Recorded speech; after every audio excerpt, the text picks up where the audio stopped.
Imponevano la guardiania da circa 30 anni nelle campagne dello Ionio Catanzarese. Duro colpo alla cosca Gallelli, 7 arresti, l'inchiesta coordinata dalla DDA di Catanzaro. La procura di Paola ha acquisito la scatola nera del treno regionale deragliato ieri nella galleria tra Paola e Cosenza. La tratta resta chiusa per i passeggeri. Trenitalia dispone un servizio bus. Si chiude il processo sulle consulenze d'oro all'ASP di Cosenza, sentenze di assoluzione e condanna per dirigenti, manager e avvocati coinvolti. Il difensore del parroco di San Gregorio, sospettato di pedofilia, si rivolge alla stampa. No ai processi mediatici, il religioso ha solo subito una perquisizione. Il Consiglio regionale calabrese è secondo in Italia per numero di leggi approvate, lo dice Nicola Irto in una conferenza stampa in cui annuncia tagli alle spese e semplificazione burocratica. La protesta dei ricercatori precari del CNR in assemblea per chiedere la stabilizzazione. La legge Madia, dicono, ha prodotto solo false speranze. La ricerca in Italia è abbandonata a se stessa. Il sindaco di Locri soddisfatto dopo l'incontro con il ministro della Salute Beatrice Lorenzin. Rassicurazioni sia per l'ospedale che per le strutture del territorio. È finita ai domiciliari una donna a Palmi per aver aggredito i vigili urbani. Buonasera dalla redazione del TG10, dunque in primo piano la cronaca, imponevano la guardiania da circa 30 anni nelle campagne dello Ionio Catanzarese, duro colpo alla cosca Gallelli con 7 arresti, sentiamo. Per oltre 20 anni avrebbero subito in silenzio i soprusi della cosca, imprenditori agricoli che non potevano gestire i loro terreni perché di fatto i veri padroni di quegli appezzamenti erano gli uomini del clan. Una catena spezzata dalla polizia con l'operazione Pietranera che ha portato all'arresto di 7 persone ritenute esponenti di rilievo e affiliati al clan Gallelli operante nel basso versante ionico catanzarese. Il blitz è scattato alle prime luci dell'alba. Le indagini coordinate dalla DDA di Catanzaro hanno portato alla luce una storia fatta di paura, vessazioni, minacce e omertà, iniziata sin dai primi anni 90. L''ndrangheta, quando ancora si chiamava picciotteria, è stata sempre interessata al latifondo, ha sempre vissuta, si è sempre nutrita del latifondo, in modo ovviamente parassitario. E le vessazioni delle guardianie di uliveti, aranceti, di frutteti è stata sempre costante, anche un crescendo, perché soprattutto negli ultimi decenni anche il mondo dell'agricoltura è diventato un business per le mafie, perché ci sono i contributi della Comunità Europea. Il capocosca, il 74enne Vincenzo Gallelli, considerava suoi quei terreni appartenenti ad una famiglia di imprenditori di Badolato e così era il boss a decidere cosa coltivare e a chi farlo coltivare. Sono territori ricchi, funestati dall''ndrangheta e dal latifondo. In questo caso c'è un contrasto fra latifondo e 'ndrangheta che ha determinato queste ordinanze che fotografano una situazione che si perpetua da tempo, da anni, da 20 anni. Gallelli avrebbe imposto la guardiania ai legittimi titolari di quei terreni. Su queste imprese agricole la nostra attenzione si è concentrata in maniera particolare perché nel tempo, ne avevamo cognizione attraverso l'analisi dei fatti delittuosi verificati, si erano registrati una serie di danneggiamenti che ragionevolmente erano spia della commissione di reati di natura estorsiva.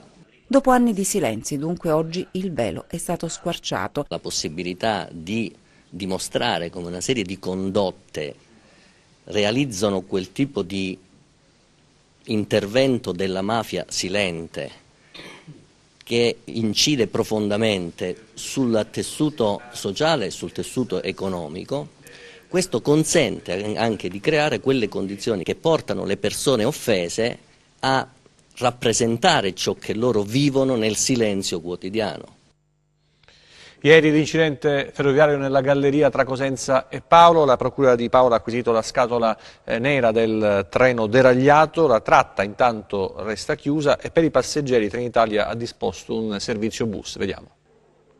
Acquisita dalla procura di Paola la scatola nera del regionale che ieri nella galleria Santo Marco tra Castiglione Cosentino e Paola è finito fuori dai binari, tecnicamente si chiama svio, il convoglio è rimasto in bilico, 11 feriti lievi tra cui il macchinista. Il treno è stato rimosso dai binari ma la tratta resta chiusa per disposizione del Tribunale della città del Tirreno che intende svolgere ulteriori accertamenti per verificare la dinamica dell'incidente. Non è è esclusa la possibilità di un cedimento degli stessi binari. Priorità dell'autorità giudiziaria è la sicurezza. Sul fronte dei collegamenti, Trenitalia ha previsto dei bus sostitutivi almeno fino a sabato. Per la giornata di domani, visti i rientri per il Ponte dell'Immacolata, i servizi saranno aumentati dalla stazione di Castiglione Cosentino.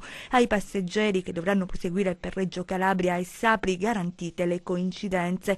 Non si escludono ritardi per chi deve raggiungere la città dello Stretto, disagi che oggi sembrano pesare di meno, specie se guardati con gli occhi di chi ieri ha vissuto momenti di paura, attimi in cui si è pensato alla tragedia. Sul treno viaggiavano 100 persone, per fortuna tutto si è risolto nel migliore dei modi. Cronaca giudiziaria, sono arrivate le sentenze, assoluzioni e condanne nel processo per le cosiddette consulenze d'oro all'ASP di Cosenza. Vediamo. È arrivato il momento delle sentenze di assoluzione e condanna nel processo scaturito dall'inchiesta sulle cosiddette consulenze d'oro all'ASP di Cosenza, indagine relativa all'indebito conferimento di incarichi a professionisti esterni senza alcun tipo di concorso pubblico e senza autorizzazione regionale. Assolti l'ex direttore amministrativo Flavio Cedolia, l'ex manager Franco Petramala, l'ex direttore Franco Maria De Rose, l'avvocato Francesco Giovanni Lauricella e Maria Rita Iannini. Sono stati condannati l'ex direttore generale Gianfranco Scarpelli a 2 anni di reclusione all'interdizione dai pubblici uffici per 1 anno, l'avvocato Nicola Gaetano a 1 anno e 4 mesi di reclusione e al pagamento delle spese processuali e Dario Gaetano, fratello di Nicola, 10 mesi di reclusione oltre al pagamento delle spese processuali. Il pubblico ministero Domenico Assumma aveva chiesto la condanna a 4 anni di carcere per l'ex DG Scarpelli e 2 anni per l'altro direttore Franco Maria De Rose, chiesta la condanna anche per l'ex direttore amministrativo Flavio Cedolia, oggi assolto, mentre per gli avvocati Nicola Gaetano e Giovanni Lauricella aveva proposto una condanna a 2 anni, 2 mesi per Dario Gaetano e 1 anno per Maria Rita Iannini. Per la pubblica accusa, quello delle consulenze d'oro all'ASP di Cosenza era un meccanismo rodato attraverso il quale i dirigenti generali avrebbero ottenuto un proprio tornaconto economico. Il difensore del parroco di San Gregorio, sospettato di pedofilia, si rivolge alla stampa, dice no ai processi mediatici, il religioso ha soltanto subito una perquisizione. Evitare processi mediatici, è questo l'appello ma anche il monito dell'avvocato Andrea Alvaro, legale di fiducia di Don Carmelo Parrello, il parroco che l'altro ieri ha avuto una perquisizione domiciliare disposta dalla Procura di Reggio Calabria perché è indagato per pedopornografia e atti sessuali con minori. Il legale del sacerdote con garbo e fermezza evidenzia che allo stato di certo c'è che il suo assistito è stato raggiunto da un provvedimento di perquisizione e che il suo testuale roboante coinvolgimento nell'indagine tocca astratte fattispecie di reato. Il termine roboante e la parola astratte trovano una motivazione nella sottolineatura che il legale fa in una dichiarazione ufficiale. Precisa infatti Alvaro che al momento non è stata descritta la condotta concreta che il sacerdote avrebbe tenuto. Alvaro chiarisce ulteriormente che allo Stato ci si trova davanti ad un'ipotesi di reato e che la perquisizione disposta dalla Procura, i cui esiti ancora non si conoscono, va considerata come la ricerca di eventuali prove. Quanto alla sospensione cautelativa di Don Parrello, decisa dall'arcivescovo Fiorini Morosini, Alvaro afferma che il provvedimento arriva in ragione del mero coinvolgimento in un procedimento penale, che secondo il legale potrebbe anche concludersi con un'archiviazione ove l'ipotesi di reato non dovesse trovare adeguato riscontro. Ed è proprio in forza della situazione attuale che l'avvocato Alvaro diffida tutti, evidentemente i giornalisti, dal celebrare processi mediatici che potrebbero risultare lesivi della reputazione delle persone coinvolte. Intanto torna d'attualità un altro particolare. Don Carmelo Parrello risulta imputato a Reggio per stalking nei confronti di un uomo sposato. In quel caso però non c'è stata nessuna azione disciplinare, quindi nessun provvedimento da parte della diocesi.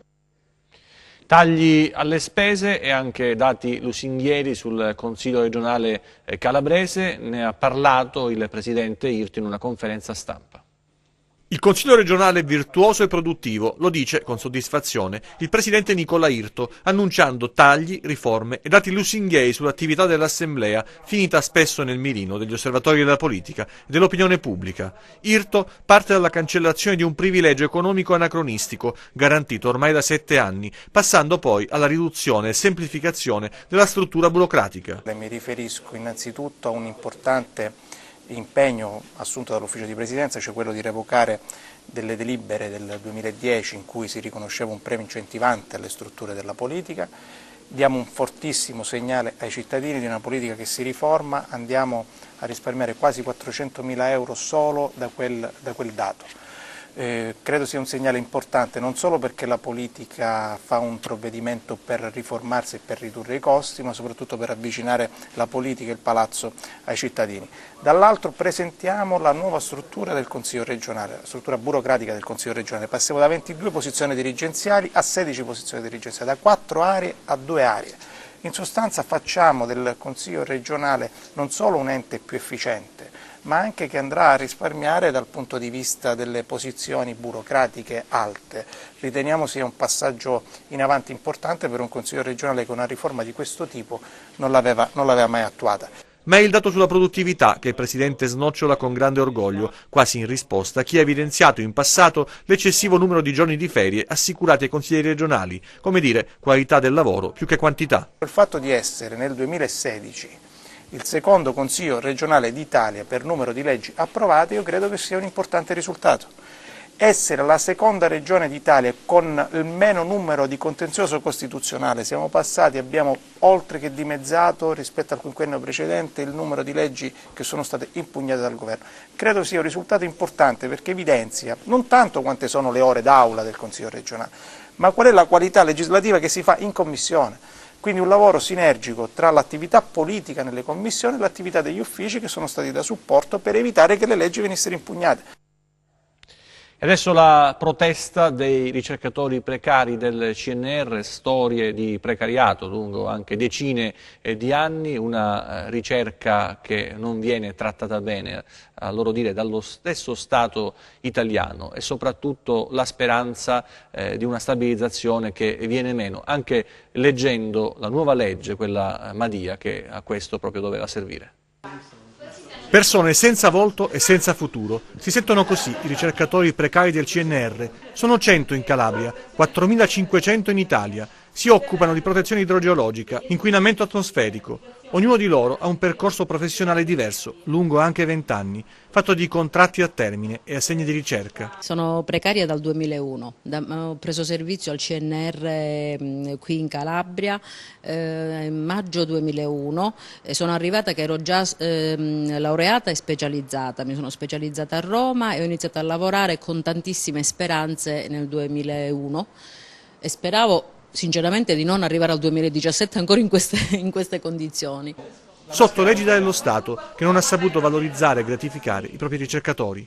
Adesso sono in assemblea permanente perché le speranze di stabilizzazione accese dalla legge Madia sono svanite nel nulla di fronte all'esiguità delle risorse disponibili. I numeri sono assolutamente irrisori per quello che è diciamo quelle che sono le necessità dell'ente di inglobare i precari e quindi si rischia di restare praticamente fuori nonostante lo Stato si sia finalmente mosso, però di fatto non si è mosso perché se la legge viene fatta però fondamentalmente i finanziamenti non vengono stanziati, è come se la legge non ci fosse. La Madia avrebbe dovuto permettere il superamento del precariato, situazione che interessa 8.800 unità e rischia invece di rivelarsi un boomerang per gli assegnisti di lunga data che sulla base dei nuovi tetti introdotti senza la stabilizzazione saranno estromessi dal circuito.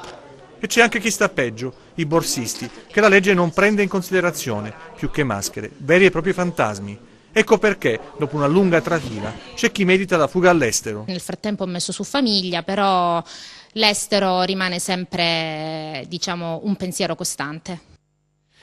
La sanità adesso si dice soddisfatto dall'incontro con il ministro Lorenzin e il sindaco di Locri. Buone notizie per ospedale e strutture del territorio.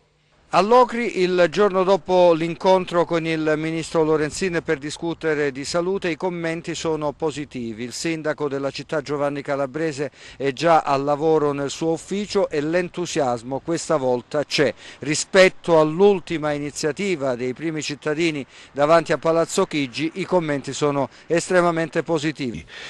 Abbiamo chiesto al Ministro di inviare una task force di ispettori ministeriali per verificare quanto danni stiamo denunciando, per verificare la gravità di questa situazione e poi avviare a seguito appunto di questa ispezione, quindi con uomini del Ministero, un piano di interventi straordinario per salvare l'ospedale di Locri. E i provvedimenti non riguarderanno solamente l'ospedale di Locri, ma anche le strutture decentrate in tutto il comprensorio.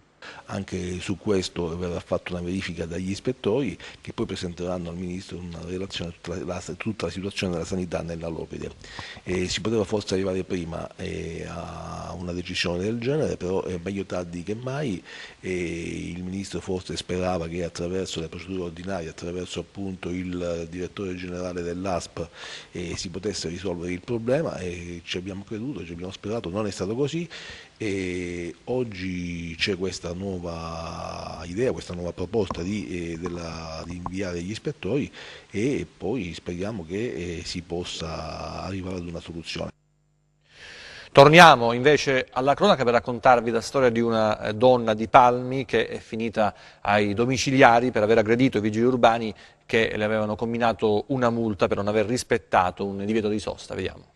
Con le accuse di violenza e resistenza pubblico ufficiale finita ai domiciliari una donna di Palmi di 47 anni, già con precedenti penali. I fatti risalgono allo scorso 4 dicembre. Secondo il racconto fornito dal comando di polizia locale di Palmi, una pattuglia stava controllando un'auto parcheggiata all'interno dell'area pedonale dinanzi al Palazzo San Nicola, sede del municipio. L'auto non aveva il permesso per sostare, motivo per il quale gli agenti stavano procedendo a multare il proprietario. In quello stesso momento una donna usciva dal municipio, era la proprietaria dell'auto parcheggiata in divieto di sosta, la quale, riferisce il corpo di polizia locale di Palmi, avrebbe iniziato a inveire contro gli agenti, invitandoli a non elevare alcuna sanzione. Alla ferma opposizione degli agenti la donna sarebbe passata agli insulti. Dopo essersi rifiutata di farsi identificare avrebbe anche cercato di allontanarsi. Raggiunta dai vigili, la donna si sarebbe opposta ancora all'identificazione, passando alle vie di fatto ed aggredendo fisicamente gli agenti, colpendoli con calci violenti tanto da dover essere immobilizzata e ammanettata, e anche con le manette ai polsi non avrebbe desistito dalla sua azione violenta, sferrando calci e pugni. Condotta in caserma, la donna è stata dichiarata in stato di arresto e posta a disposizione del magistrato di turno, il sostituto procuratore Daniele Scarpino, che ha disposto per la donna gli arresti domiciliari. Gli agenti della polizia locale nella colluttazione hanno riportato alcune lesioni medicate al punto di primo intervento dell'ospedale di Palmi. Nel frattempo il GIP del Tribunale ha poi convalidato l'arresto, sottoponendo alla misura cautelare dell'obbligo di presentazione alla polizia giudiziaria per 3 volte a settimana. Altre storie, altri fatti nei nostri 100 secondi di cronaca, vediamo. Avrebbe rivolto pesanti attenzioni nei confronti di una 14enne fermato dalla Guardia di Finanza, un ex consigliere comunale di Lamezia Terme. L'uomo, 49 anni, deve rispondere di violenza sessuale aggravata. Il provvedimento disposto dalla Procura della Cittadella Piana ed eseguito dai finanzieri del Gico, che hanno bloccato nella notte il 49enne, è ora in carcere. Lavori in corso all'ospedale di Cosenza. Le foto scattate da un nostro telespettatore mostrerebbero incastri delle viti non perfette, con possibili futuri conseguenze sulla stabilità della struttura. La segnalazione alla nostra redazione. Statale 106, strada sempre più pericolosa. Oggi a Cariati un uomo è stato investito da un'auto in pieno centro. Lo rende noto l'associazione Basta Vittime sulla SS 106. L'uomo e lo stesso comitato a renderlo noto non è in gravi condizioni. I vigili del fuoco in azione la notte scorsa in località Fiano a Catanzaro per un'auto in fiamme. I primi rilievi effettuati non escludono la matrice dolosa del rogo che ha distrutto una Ford Fiesta. Sul posto anche la polizia. Un manufatto in costruzione vicino al mare è stato sequestrato dai carabinieri alle Castella di Isola Caporizzuto. Dagli accertamenti svolti dall'ufficio tecnico comunale è emerso che l'opera era priva degli atti d'assenso per l'edificazione. I 2 operai dipendenti di un'impresa edile di Cutro e la committente dell'opera, una casalinga di Isola, sono stati segnalati per costruzione abusiva in area soggetta a vincolo paesaggistico. La condanna della Chiesa sulla 'ndrangheta, ascoltiamo le parole del Vescovo di Mileto. L''ndrangheta e l'antivangelo. È perentoria la frase, netta e non lascia spazio a dubbi, così come non ci sono dubbi sui passi che in proposito sta compiendo la Chiesa soprattutto in Calabria. I vescovi hanno deciso da tempo di non limitarsi più solo alle esortazioni, ma di agire con atti precisi, come sta facendo ad esempio il vescovo di Locri Gerace, Monsignor Oliva. D'altronde, il lavoro della Conferenza Episcopale Calabra nell'ultimo periodo è stato arricchito da una serie di documenti prodotti dai vescovi calabresi, puntando sulla necessità di purificare la pietà popolare e contro il fenomeno mafioso ndranghetista che costantemente cerca di infiltrarsi per ottenere consensi e riconoscimenti pubblici. Monsignor Oliva ne ha parlato insieme al vescovo di Mileto Nicotera e Tropea, Monsignor Luigi Renzo, nel corso di un incontro organizzato a Vibo Valentia dal centro diocesano San Giuseppe Moscati. Fare questa precisazione è molto importante, perché dobbiamo distinguere le cose, capire ciò che è male, col male non si può entrare in compromesso, il male deve essere tenuto lontano e soprattutto bisogna capire che il male non aiuta la nostra società a camminare, a crescere, non dà futuro. Quindi dire che la mafia è l'antireligione, è l'anti-evangelo, e dire che ci troviamo di fronte ad una realtà che non porta avanti alcun valore religioso. Io credo comunque che nel profondo della gente c'è questa volontà di essere diversi, di voler essere diversi. Certo, purtroppo ci sarebbe bisogno di prese di posizione, soprattutto dal punto di vista politico, perché certe situazioni potessero essere un po' del tutto smantellate. Fino a domani, 8 dicembre, la quarta edizione di Senior e Junior Expo al Castello di Cosenza. Al Castello Normanno Svevo di Cosenza ha preso il via la 3 giorni della quarta edizione di Senior e Junior Expo, un evento all'insegna del divertimento, della solidarietà, ma soprattutto della prevenzione della salute fisica e mentale. I punti di forza della manifestazione sono tanti. Primo tra tutti quello di mettere insieme nonni e nipoti in uno spirito di condivisione e con la finalità di far capire ai giovani che il vivere bene in età avanzata può essere garantito solo dallo stile di vita e dalle buone abitudini acquisite fin dalla tenera età. La longevità parte già da piccoli, partiamo con l'allattamento materno, quindi già da lì si incomincia a curare la longevità. Stiamo vivendo un momento dove si parla di obesità infantile, quindi noi vogliamo invitare i ragazzi ad adottare degli stili di vita sani. Per quanto riguarda i senior, noi invitiamo le persone adulte a volersi bene, a curarsi anche attraverso l'alimentazione. Noi auspichiamo che il medico prescriva mezz'ora di passeggiata, mezz'ora di vita all'aria aperta, come auspichiamo che le città siano vissute in maniera sana, che l'ambiente venga rispettato. Per questo all'interno dell'evento abbiamo inserito l'ecosostenibilità. Già nella prima giornata Senior e Junior Expo ha proposto convegni di grande interesse come il turismo responsabile e l'importanza di internet nel turismo. Star bene significa anche mangiar bene ed è su questo che si sono confrontati esperti del settore, ponendo l'accento soprattutto sulle filiere agroalimentari d'eccellenza. Fino all'8 dicembre saranno tanti gli incontri, i dibattiti ed i convegni, ma se è vero che una bella risata allunga la vita, non mancheranno momenti di gioia e di intrattenimento.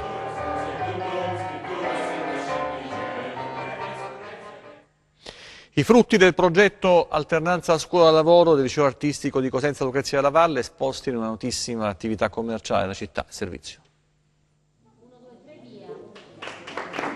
Ecco l'opera d'arte realizzata dagli alunni del liceo artistico di Cosenza esposta nella Maison Scintille Montesanto, un piccolo presepe realizzato con foglia d'oro, un'opera d'arte molto particolare, un progetto realizzato con l'aiuto di tutti i docenti e la collaborazione di Emiliano Sacco, ex alunno della scuola. L'iniziativa di oggi nasce all'interno del nostro piano dell'offerta formativa triennale finalizzato a un progetto dedicato alla bellezza, al modo come la bellezza può trasformare la realtà e come può aiutarci meglio ad affrontare meglio la vita.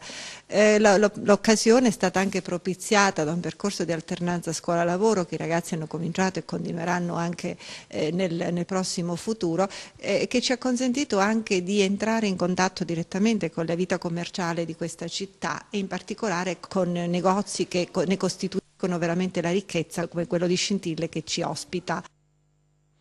E adesso vediamo il meteo per le prossime ore.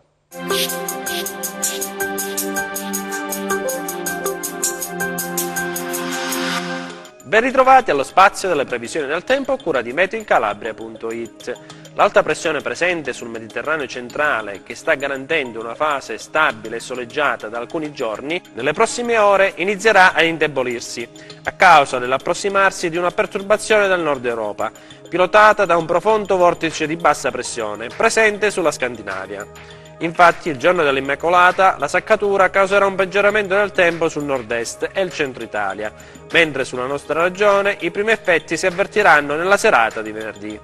Tuttavia il deciso peggioramento, accompagnato da un brusco calo delle temperature, si concretizzerà nella giornata di sabato, con l'arrivo di piogge e nevicate, che inizialmente saranno a quote intorno ai 1200 metri e a quote più basse nel corso della serata notte, con possibili imbiancate, specie sulla Calabria settentrionale, che potrebbero raggiungere quote collinarie. Di questo però ne riparleremo meglio nella prossima puntata. Passiamo alle previsioni in dettaglio per la Calabria. Venerdì al mattino generale condizioni di cieli sereni o poco nuvolosi ovunque. Dal pomeriggio sera aumento della nuvolosità sui versanti tirrenici ed interni della Calabria settentrionale, con piogge e possibili nevicate al di sopra dei 1500 metri su Pollino e Altipiano Silano. Temperature stazionarie. E adesso il consueto sguardo a mari e venti. Venerdì il mar Tirreno poco mosso, con moto ondoso in deciso aumento nel corso della giornata e con venti deboli dai quadranti occidentali in rinforzo nel corso della giornata. Il mar Ionio poco mosso, con venti a regime di brezza. Ed infine, prima di salutarci, vi ricordo che oltre al nostro sito web www.meteoincalabria.it potrete seguirci sulla nostra pagina Facebook Meteo in Calabria. Per la puntata odierna è tutto, grazie e arrivederci al prossimo appuntamento. TG che finisce qui, ci vediamo nelle prossime edizioni, grazie per averci seguito, arrivederci e buona serata.